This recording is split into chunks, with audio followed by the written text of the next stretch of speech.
എല്ലാവരും ഇങ്ങോട്ട് നോക്കിൻ.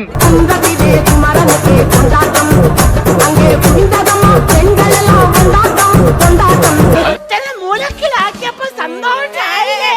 ഒരുത്തനെ കൊളാക്കിയില്ലേ? ഒരുത്തനെ ജീവിതം ഇല്ലാണ്ടാക്കിയപ്പോ. വാട്ടർമാൻ ടൈൽസിന്റെ ബ്രാൻഡ് കേരളത്തിൽ ആദ്യമായി സപ്ലൈ ചെയ്തത് നമ്മൾ അറിയപ്പെടുന്ന മഹാനായ നടനായ ലാൽ സാറിന്റെ വീട്ടിലേക്കാണ്. എന്നിട്ട് ഞാൻ ആരാണെന്ന് എനിക്കറിയാമോ? താൻ എന്നോട് ചോദിക്ക്. അപ്പൊ തനിക്ക് ഞാൻ പറഞ്ഞു തരാം. ചില സ്ഥലത്ത് കംപ്ലൈന്റ് വന്നേക്കാം, അതൊന്നും പറഞ്ഞില്ല. ഓക്കെ, ഞാൻ കംപ്ലൈന്റ് ആണെങ്കിൽ നിങ്ങളത് മാറ്റി വെക്കും, ഞാൻ തിരിച്ചെടുക്കാം. എനിക്ക് എന്തിന്റെ കേടായിരുന്നു? ഞാനൊരു മാനുഫാക്ചറർ അല്ല, ഞാനൊരു ട്രേഡർ മാത്രമാണ്. എന്റെ ഭഗവതി, ഇവന്റെ ഷേപ്പ് മാറാതെ നീ നോക്കിക്കോണേ. എന്റെ കേസ് എന്തായാലും അത് പിന്നെ ഞാൻ 2 ദിവസം മുന്നേ അത് ക്രൈംബ്രാഞ്ചിന് കൈമാറുന്നു. കാരണം 1 കോടിക്ക് മുകളിലാണ് ക്രൈംബ്രാഞ്ചിന് കൈമാറുന്നില്ല നിയമമാണ് വന്നിട്ടുള്ളത്. വെറുതെ ആൾക്കാരെ കൊണ്ട് ചിരിപ്പിക്കണ്ട. ഏതായാലും സംഗതി ആകെ പ്രശ്നം തന്നെ.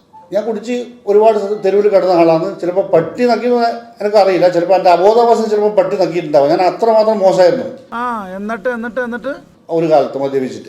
അത് പറഞ്ഞാൽ എനിക്ക് ഒരു പേടിയില്ല, ഒരു മടിയുമില്ല. ആകെ 50 കോപ്പി അടിക്കുന്ന ഒരു ഉണക്ക പത്രവും വെച്ച് ആളുകളെ ബ്ലാക്ക് മെയിൽ ചെയ്യലല്ലേ എന്റെ പരിപാടി.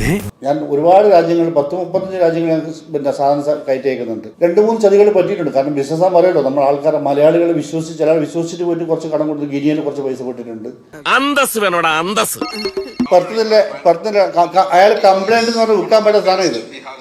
ഇതിനകത്ത് ഒരു ട്രില്ലില്ല. ഞാൻ അറിയാതെ എൻ്റെ കൺസേണോ എൻ്റെ സമ്മതമോ അറിവോ ഇല്ലാതെ എന്നെ ആ കമ്പനി ഇയാൾ റിമൂവ് ചെയ്തു. ഈ തട്ടിപ്പൊന്നും ചാക്കൂട്ടിന്റെ അടുത്ത് നടക്കൂല. മിനിമം 7-8 കണ്ടന്റ് അവിടെ വിറ്റിട്ടുണ്ട്. ഇല്ലേ ഞാനൊക്കെ ഒരു പൈസ പുള്ളി തരണ്ട. ഞാൻ നിങ്ങളെല്ലാവരും മുന്നിൽ വെച്ചിട്ട് ഞാൻ പറയുന്നത്. പിന്നെ കുത്തി തുറക്കാൻ ക്ഷേത്രത്തിലെ കാണിക്ക വഞ്ചിയല്ലേ ഈ കിടക്കുന്നതല്ല. കണ്ണൂർ കേസ് അവരന്വേഷിക്കുന്നുണ്ട്. അവരന്വേഷിച്ച് പോയിട്ടാണല്ലോ പരിയാരം പോലീസിന് കിട്ടിയ വിവരമാണല്ലോ അയാളെ കുറിച്ചിട്ട്. ഭയങ്കര മോശമായ അഭിപ്രായം നാട്ടിൽ തന്നെ. എന്താണ് നിങ്ങൾ ഈ കുണു എന്ന് പറയുന്നത്? എൻ്റെ പൈസ വേണം, എൻ്റെ പൈസ വേണം. പിന്നെ ഈ ഇത്രയും ചതി നടന്നിട്ടും ഇയാൾ ഇപ്പോഴും കുറെ ആൾ സപ്പോർട്ട് ചെയ്യുന്നു. അതാണ് എനിക്ക് ഏറ്റവും വിഷമം.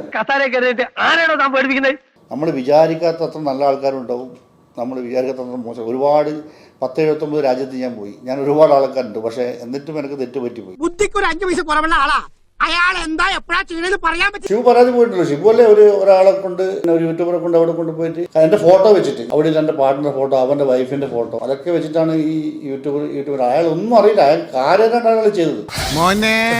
സോറി, ഒരു ഗ്യാപ്പ് കണ്ടപ്പോ ഗോൾഡിക്കാൻ നോക്കിയതാ. തെളിവുകൾ ആർക്കും ആവശ്യപ്പെട്ട ഞാൻ എല്ലാവർക്കും തരാൻ തയ്യാറാണ്. ഞാൻ പറഞ്ഞല്ലോ, ഒരു അബദ്ധങ്ങളുടെ ഒരു ഘോഷയാത്ര തന്നെയാണല്ലോ നിന്റെ ജീവിതം.